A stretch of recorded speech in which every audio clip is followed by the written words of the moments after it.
दोस्तों दराज पर काम करना इतना ज़्यादा मुश्किल नहीं है, बल्कि जस्ट आपको 3 स्टेप की ज़रूरत होती है।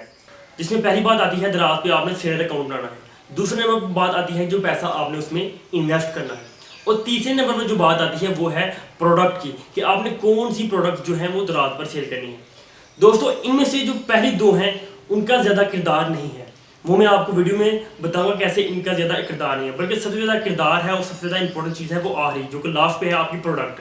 तो इस वीडियो में आपको बताऊंगा कि आखिर इन पहली दो जो दराज का अकाउंट उसके बारे में, और उसके अलावा जो है वो पैसे के बारे में, वो पैसा कहाँ से आएगा, और तीसरा है कि जो प्रोडक्ट आपने सेल करनी है वो आप कैसे हंट कर सकते हैं और कब कहाँ कहाँ से ये चीज़ें उठानी चाहिए। तो दोस्तों मैं हूँ आपका कारोबारी दोस्त इखलास मलिक। दोस्तों अगर आप लोग दराज पर काम करना चाहते हैं तो इस पर आपको जैसा कि मालूम है कि सबसे पहले आपको सेलर अकाउंट बनवाना होता है। सेलर अकाउंट बनाना कोई मुश्किल बात नहीं है, आप अपने घर से भी ऑनलाइन तरीक़ार के साथ ये फ्री बनवा सकते हैं, या फिर आप उनकी जो दफ्तर ऑफिस जाकर जो है ये फ्री अकाउंट बनवा सकते हैं।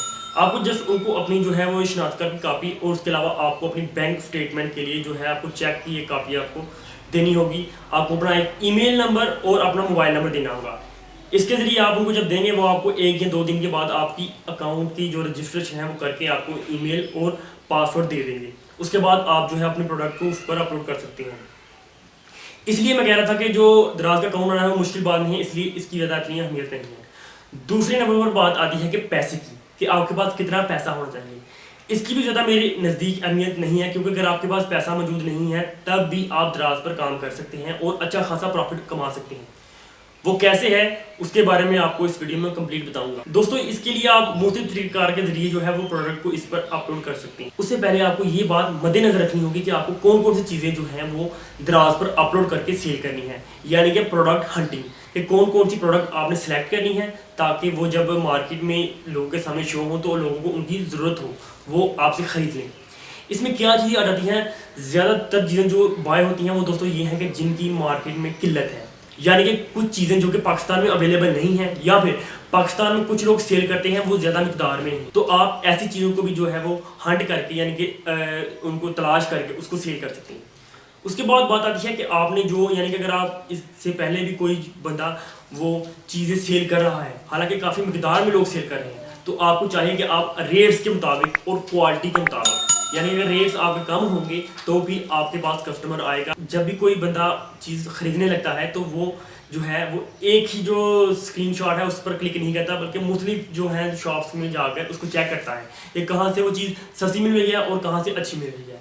अब इसमें आपने जब रेट्स कम कर ली हैं, अब आपका मेन मकसद आता है कि आपने उसमें क्वालिटी अच्छी पैदा करनी है। जब आप इसमें क्वालिटी अच्छी पैदा करते हैं तो आपके सामने क्या होता है कि जब आपका पार्सल है वो कस्टमर के पास जाता है तो वो आपको रिव्यू देता है, यानी कि नीचे 5 स्टार 4 स्टार के हिसाब से जितनी अच्छी आप उसको चीज़ देते हैं वो नीचे कमेंट में भी लिखता है कि वो चीज़ कितनी अच्छी है, और इसके अलावा उसको स्टार देता है, जिसकी वजह से आपकी रैंकिंग बढ़ती है। और जब भी कोई और कस्टमर आपके पास आपकी शॉप में उस चीज़ में आता है तो वो उसके नीचे चेक करता है कमेंट्स कैसी आई हैं, यानी कि अगर आपकी चीज़ अच्छी होगी तो उसके नीचे अच्छी कमेंट की वजह से उस बंदे को भी यकीन होगा कि आप अच्छी चीज़ सेल कर रहे हैं। लेकिन आपकी चीज़ निकम्मी होने की वजह से अगर आपके जो कस्टमर ने रिव्यू अच्छा नहीं दिया तो वो दूसरे कस्टमर पर भी उसका असर होगा। अब ये बात है दोस्तों कि चीज़ आपने कौन सी हंट कर ली है, ठीक है, यानी कि कौन कौन सी चीज़ें आपने बाय करनी है, कि जो चीज़ें कम हों या फिर जिनकी शॉर्टेज हो या जिनके रेट्स अगर आपके पास कम हो।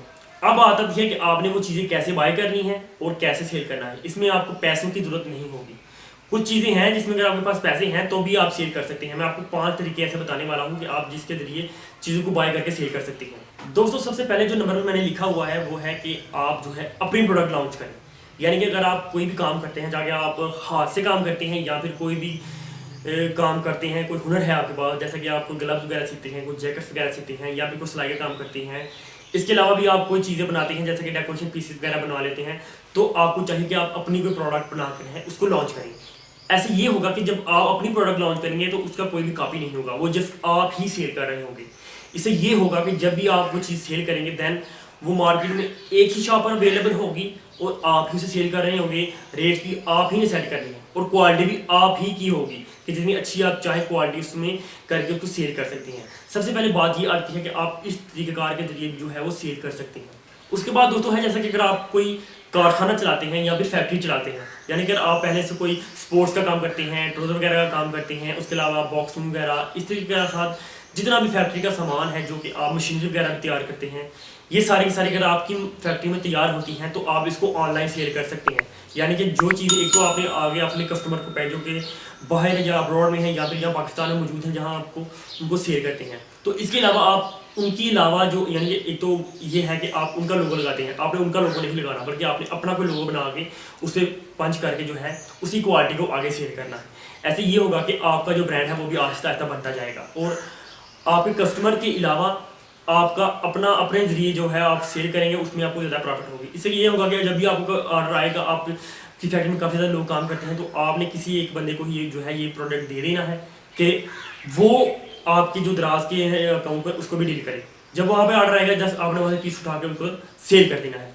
तीसरे नंबर पर है कि अगर आप कोई शॉप चलाते हैं, जैसे कि मैं शॉप चलाता हूँ, मेरे पास काफ़ी ज़्यादा क्वालिटी है, काफ़ी ज़्यादा जो है वो क्वांटिटी में आइटम्स हैं, डिफरेंट आइटम्स हैं जिसमें मुख्तलिफ चीज़ें हैं। ज़रूरी नहीं है कि वो जस्ट टॉयज़ वगैरह या फिर मोबाइल एक्सेसरी, काफ़ी ज़्यादा आइटम्स आ जाती हैं। आप इनमें से देख सकते हैं कि आपको जिसमें ज़्यादा बचत होती हो, जिसमें ज़्यादा प्रॉफिट हो, कि आप मार्जिन ज़्यादा हो, इसमें थोड़ा सा मार्जिन कम करके आप तखमीना लगा रहे हैं कि आपको कितने पैसे बच जाएंगे। उसी हिसाब से आपने चेक करना है दराज पर कि कौन कौन सी चीज़ें ज़्यादा सेल हो रही हैं और किस में जो है वो आप बचत लेकर उसको सेल कर सकते हैं। ठीक है, उन चीज़ों को आपने अपलोड कर देना है, इंशाल्लाह आपको जो है ऑर्डर आना शुरू हो जाएंगे। क्योंकि इसमें ये होगा ना कि आपके पास जो चीज़ें आप मार्केट से लेते हैं, आपने उनका रेट देखना है कि आपको किस रेट में मार्केट से मिल रही है। उसके बाद आपने देखना है कि दराज पर किस प्राइस पर सेल हो रही है। अब आप उन दोनों में मुआवजा कर लेना है कि दराज इसमें कितना अपना चार्जेस ले रहा है और फ्लायर वगैरह के और जो आने जाने का खर्चा है वो कितना होगा और आपको क्या पैसे बचेंगे। अगर आपको हर पीस के पीछे यानी 50 से 100 रुपये बचता है तो ये बहुत ही ज़्यादा मार्जिन होगा। ठीक है, आप इसके ज़रिए अगर शुरू करते हैं, आहिस्ता आहिस्ता आपके ऑर्डर बढ़ते जाएंगे, आपका मार्जिन बढ़ता जाएगा, आप इसके ज़रिए भी पैसे जो है वो कमा सकते हैं। दोस्तों, इसके अलावा जो मेरे इलाके में मैंने काफ़ी लड़कों को देखा है जो कि तरीका अपना रहे हैं, वो ये है कि वो होलसेलर्स के पास जाते हैं, उनको बताते हैं कि वो जो है ऑनलाइन काम करते हैं और क्या वो उनकी चीज़ों को ऑनलाइन सेल कर सकते हैं। अगर वो रजामंदी इजहार कर लें और उनके पास जो है वो एक फॉर्म वगैरह फिल कर लें, रख लें, ताकि जब भी आपको जो ब्रांड के बारे में कोई मसला हो तो आप फॉर्म दराज को दे सकते हैं। अब वो क्या करते हैं, वो होलसेलर के पास जाते हैं, उनके पास जितनी भी प्रोडक्ट्स होती हैं जो कि आपने पहले सर्च की हो कि जो दराज पर सेल हो रही हैं, ठीक है, उनकी आपने सर्च कर लेना है कि जो ज़्यादा सेल हो रही हैं उसके मुताबिक आप जाएँ, रेट्स वगैरह का ठीक है वो चेक करें। अगर आपको एक समझ आती है कि ये चीज़ सेल हो सकती है तो आपने वहाँ से पिक्चर उठा लेनी है और उसका रेट जो है वो दराज पर अपलोड कर देना है। जब भी आपको ऑर्डर आएगा आपने होलसेलर के पास जाना है, उसको पैसे देने हैं और वो चीज़ उठाकर उसी वक्त जो है वो दराज के ऑफिस पहुँचाकर उसको डिलीवर कर देना है। इस वक्त दोस्त पैसे कमाए हैं सबसे ज़्यादा, जिसमें मार्जिन भी काफ़ी ज़्यादा है, वो ये है कि जो दोस्त भाई पीसी पर या कंप्यूटर पर काफ़ी ज़्यादा टाइम स्पेंड करते हैं, वो ये करते हैं कि वो चाइना जैसे कि अलीबाबा हो गया, अली एक्सप्रेस हो गया, वहाँ पर जो है वो चीज़ें चेक करते हैं। यानी कि अगर कोई ऐसी प्रोडक्ट जो कि पाकिस्तान में अवेलेबल नहीं है, ठीक है, अब वो देखते हैं कि वो उन्हें वहाँ पर किस प्राइस में मिल रही है। वो 2-3 होलसेलर से वहाँ पर रब्ता करते हैं मैसेजेस के ज़रिए, तो वो जब उनसे रब्ता करते कनेक्ट करते हैं तो वो उन्हें रेट वगैरह हर चीज़ इन्फॉर्मेशन मिल जाती है।